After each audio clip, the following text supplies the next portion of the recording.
En enero de 2023, poco después de la asunción de Lula, Brasil estuvo al borde de un golpe de Estado. En ese momento parecían manifestaciones poco organizadas, fogoneadas por las redes sociales, pero a medida que fueron pasando los meses, nos enteramos de que altos mandos del ejército estuvieron en conversaciones muy avanzadas con Bolsonaro para intentar tomar el poder. Hubo muchísimos factores que intervinieron para que esto termine no sucediendo.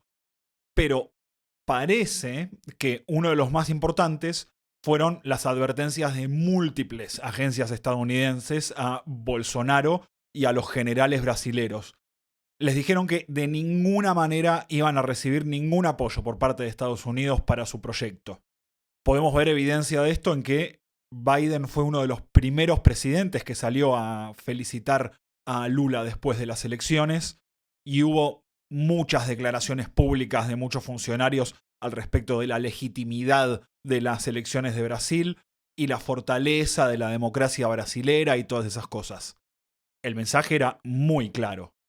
El presidente es Lula y el imperio estadounidense lo reconoce. Fin del debate.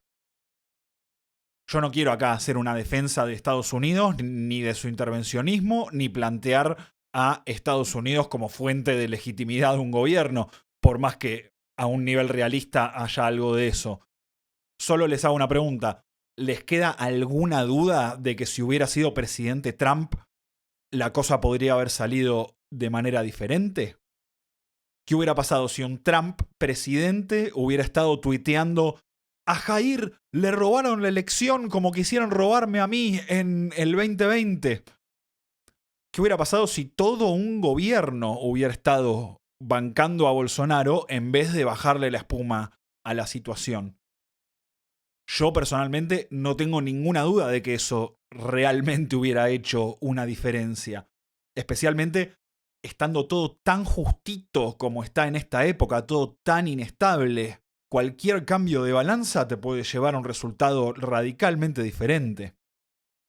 En resumen, no puede quedar ninguna duda de que es muy importante quién está en la Casa Blanca. Las elecciones de este año en Estados Unidos son muy, muy importantes. Yo creo que en términos de política exterior es la elección más importante desde la de 2001 de Gore contra Bush. Ahí se decidió en gran medida el destino posterior del mundo. Todavía vivimos en la era que se inauguró en ese momento. También creo que hasta cierto punto estas elecciones son más importantes para el resto del mundo que para Estados Unidos mismo. Y eso es muy peligroso porque para unas elecciones que son tan importantes para el mundo, el panorama de los candidatos es complicado, por no decir desolador. Biden y Trump suman 158 años y parecen estar ambos bastante al límite de sus capacidades. ¿Qué va a pasar? ¿Va a cambiar algo de acá a las elecciones? ¿Qué pasa si alguno muere o tiene un problema grave de salud? ¿Cuáles son todos los potenciales escenarios? Estas preguntas voy a tratar de responder hoy y darles un resumen general de la situación, que además es bastante interesante, empezando por el Partido Demócrata. Bienvenidos a Fin de Época.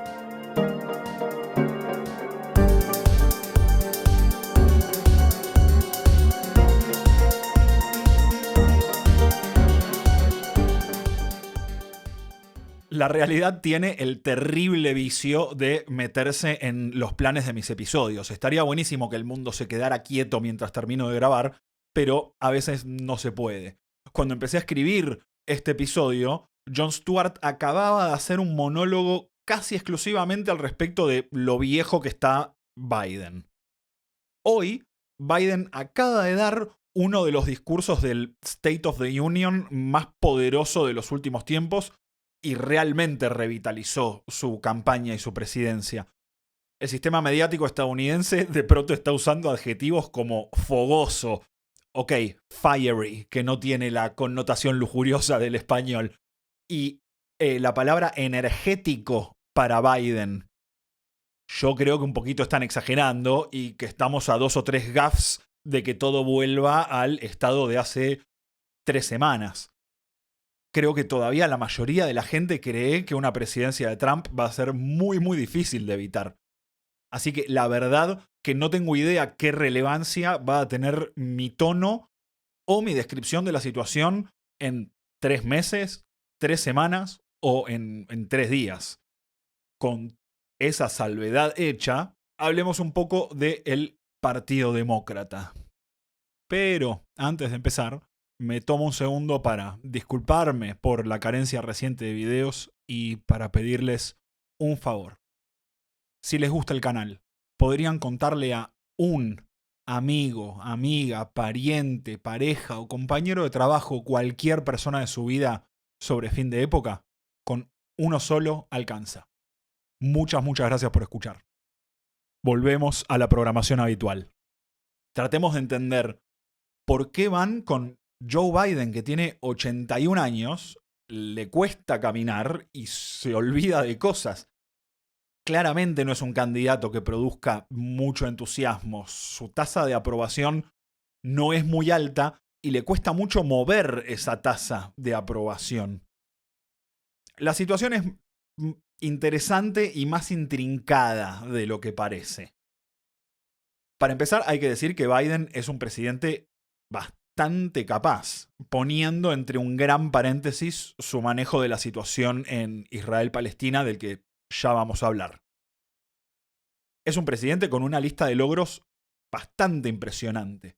El Inflation Reduction Act es una ley ómnibus muy grande que tiene defensas a la industria, cambios muy importantes en política ambiental. También aprobó el CHIPS Act, que inaugura políticas para la fabricación de microchips en Estados Unidos, del que ya hablamos en nuestro episodio sobre Taiwán. Biden también le dio muchos fondos al IRS, a la agencia recaudatoria, para atacar la evasión de impuestos entre los más ricos.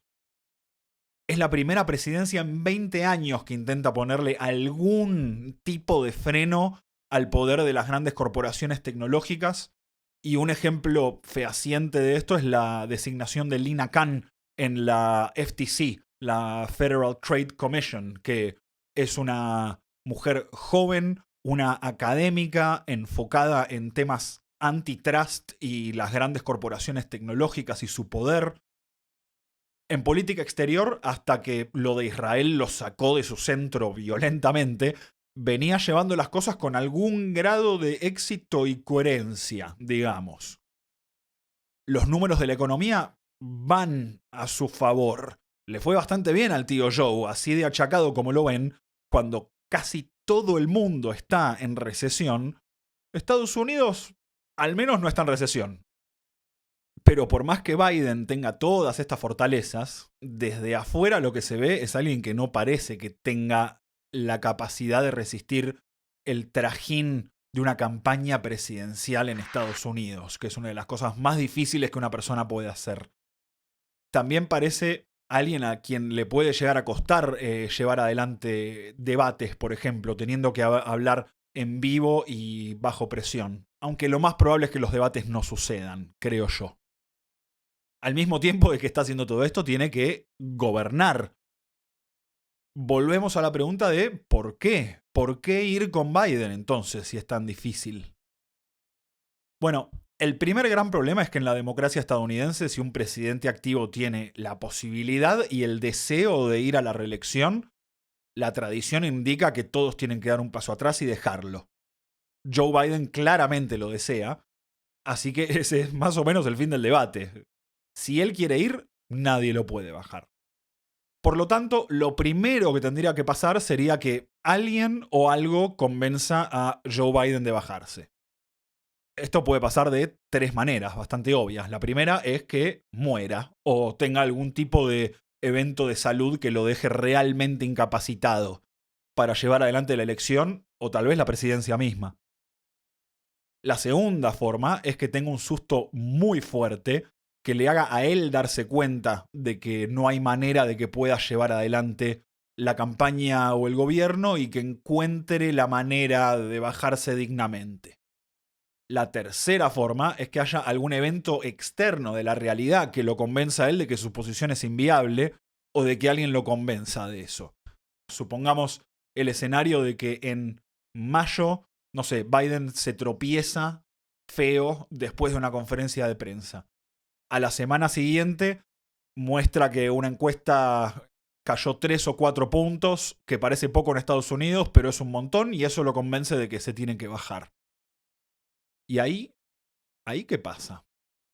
Bueno, lo primero con lo que tenemos que lidiar es con Kamala Harris, porque hay un consenso bastante fuerte de que Kamala no sería una candidata competitiva contra Donald Trump ni contra nadie del Partido Republicano. Tiene peores números que Biden.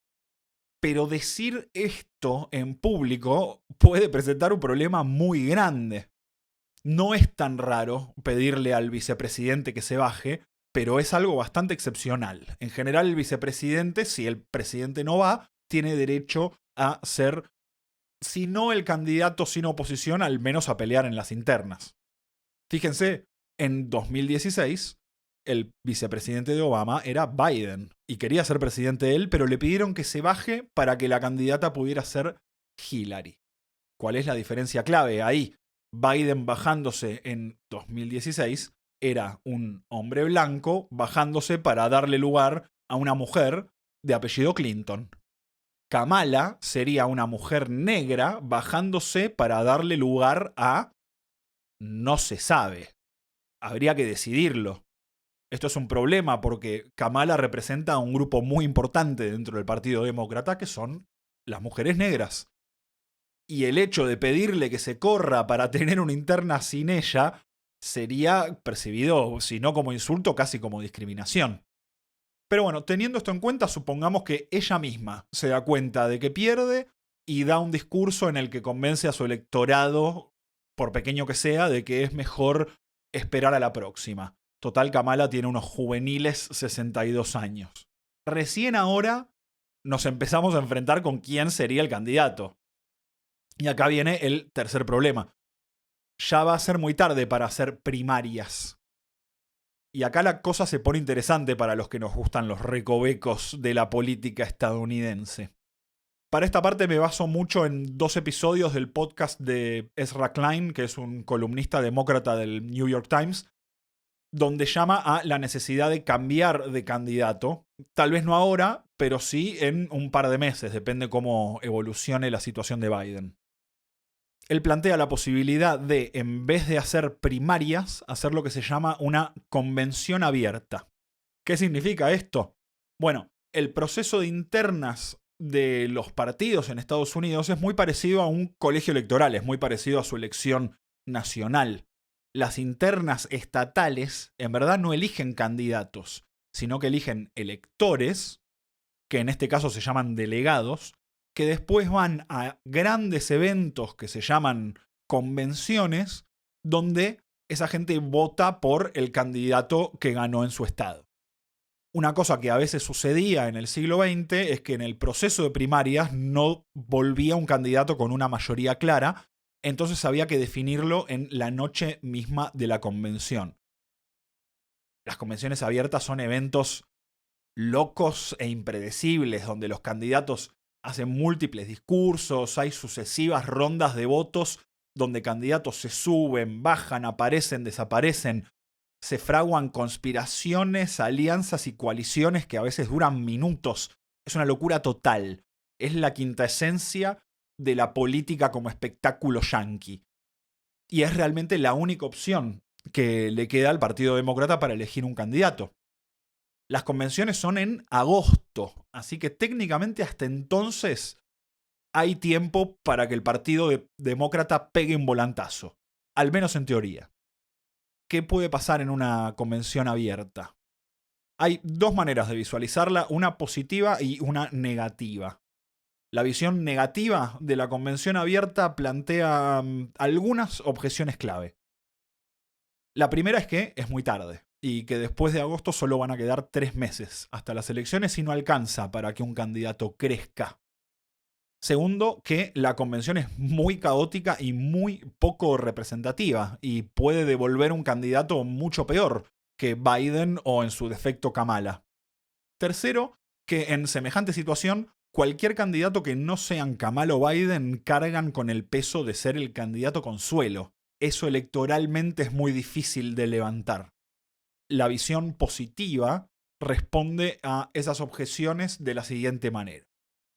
Primero, que las campañas no tienen por qué ser tan largas y que incluso por ahí es malo que los candidatos pasen casi un año en el escrutinio público, después pasando por debates internos, por exposición en la prensa interminable.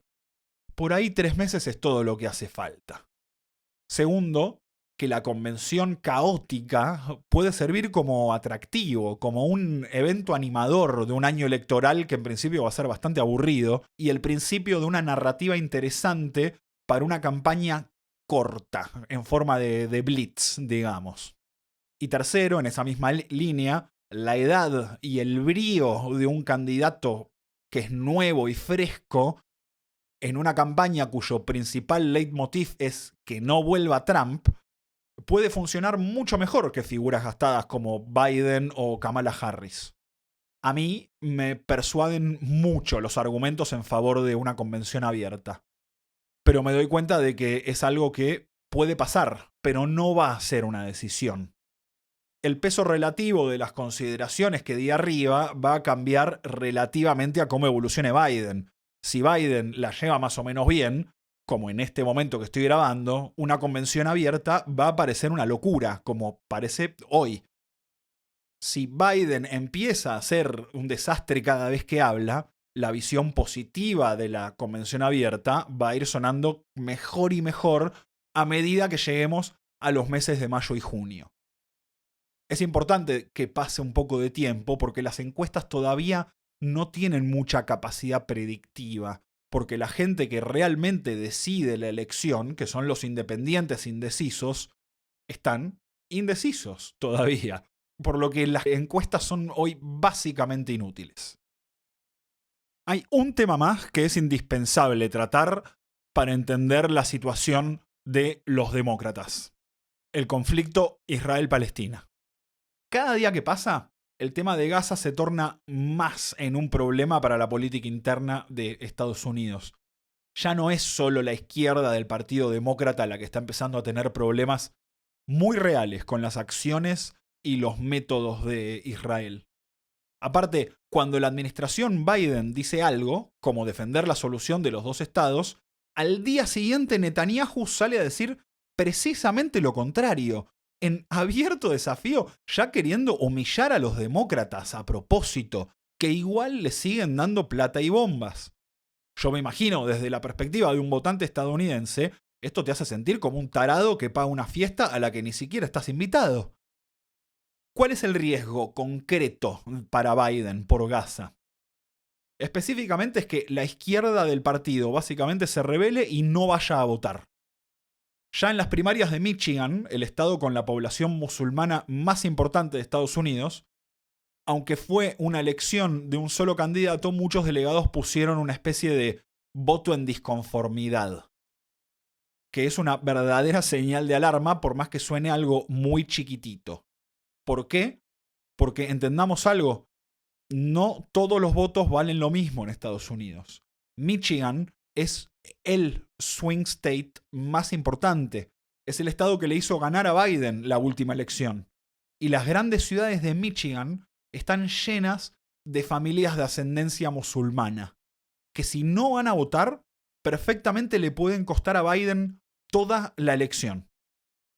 En básicamente todos los estados donde la cosa está justita, Biden depende de que la izquierda del partido muerda el cuero y vaya a votarlo aunque lo odie, para que no suba Donald Trump. Hay un límite que para mucha gente de izquierda en Estados Unidos ya se cruzó hace semanas, donde honestamente prefieren quedarse en su casa y que gane Trump que salir a votar por lo que ellos perciben como matar niños con su plata. Ellos prefieren no tener la culpa y hasta ciertos puntos es entendible. Por otro lado, Gaza pone un techo objetivo al nivel de entusiasmo que la militancia demócrata puede tener llevando adelante la campaña. Ser un proselitista del Partido Demócrata que va a universidades a que marxistas le tiren huevos mientras gritan Free Palestine no es tan divertido, menos cuando ellos mismos están de acuerdo en que Free Palestine. En mi último encuentro, la charla con Robert Morris, que el link lo pueden ver en pantalla, alguien que no es de izquierda para nada, pero que es anti-intervencionista, me dijo que si no fuera por Gaza, él estaría haciendo campaña con mucho entusiasmo por Joe Biden. Pero ahora le dice Genocide Joe. Y lo noté muy deprimido al respecto de tener que votar por alguien que va a seguir dándole plata a Israel para que siga con su campaña de bombardeos indiscriminados. Es por eso, creo yo, que estamos viendo ahora mismo, en el 9 de marzo de 2024, a la administración Biden empezar a hacer presión muy real para lograr algún tipo de cese de hostilidades. Tomar acciones reales para lograr que ingresen insumos humanitarios a Gaza. Pero la verdad es que a Netanyahu se lo ve muy cómodo con esta situación y no me puedo imaginar que vaya a ser fácil lograr algo que de hecho aplaque a la izquierda del Partido Demócrata. Algo que no sea un verdadero volantazo de política exterior. Algo es seguro. Si el conflicto sigue como viene por muchas semanas o meses más, ya empiezo a no ver cómo Biden puede ganar las elecciones. Algo tiene que pasar. Muchas gracias por escucharme hasta acá. Este fue un episodio más de cobertura de la actualidad. Estamos terminando la producción de un episodio guionado y les quiero agradecer por esperarnos durante este par de meses en donde por ahí no estuvimos muy activos. Estamos tratando de mejorar el canal y a veces mordemos más de lo que podemos masticar. Espero que sirva como lección y que podamos volver con contenido a un mejor ritmo. Muchas gracias por escuchar. Esto fue Fin de Época y espero que les haya gustado. Chao.